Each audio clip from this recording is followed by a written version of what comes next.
Hi అండి. ఈరోజు Monday కదా! సో, ఈవినింగ్ పూజ కోసం శివయ్యకి నివేదన చేయడం కోసం హెల్తీ బీట్రూట్ కేసరి ప్రసాదం అయితే ప్రిపేర్ చేస్తున్నానండి. చాలా టేస్టీగా ఉంటుంది.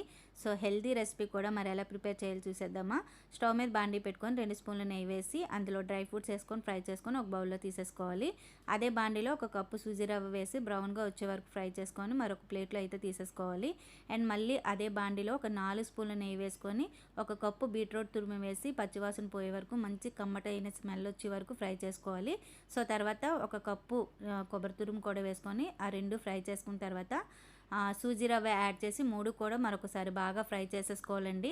సో, తర్వాత ఇందులో పటికపొడి అయితే వేసుకుంటున్నాను. పటికపొడి బదులు బెల్లమైనా యాడ్ చేసుకోవచ్చు, లేదంటే షుగర్ అయినా యాడ్ చేసుకోవచ్చు.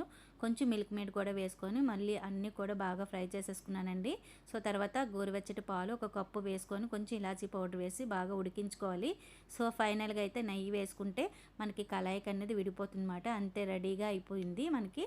అండ్ టేస్టీగా ఉంటుందండి. నేనైతే స్వామివారికి అయితే నివేదన అయితే చేసేస్తున్నాను. చాలా అంటే చాలా బాగుంటుంది. డెఫినెట్గా ట్రై చేయండి. ఈ వీడియో నచ్చితే లైక్ చేయండి, అలానే సబ్స్క్రైబ్ చేసుకొని సపోర్ట్ చేయండి. బాయ్ అండి.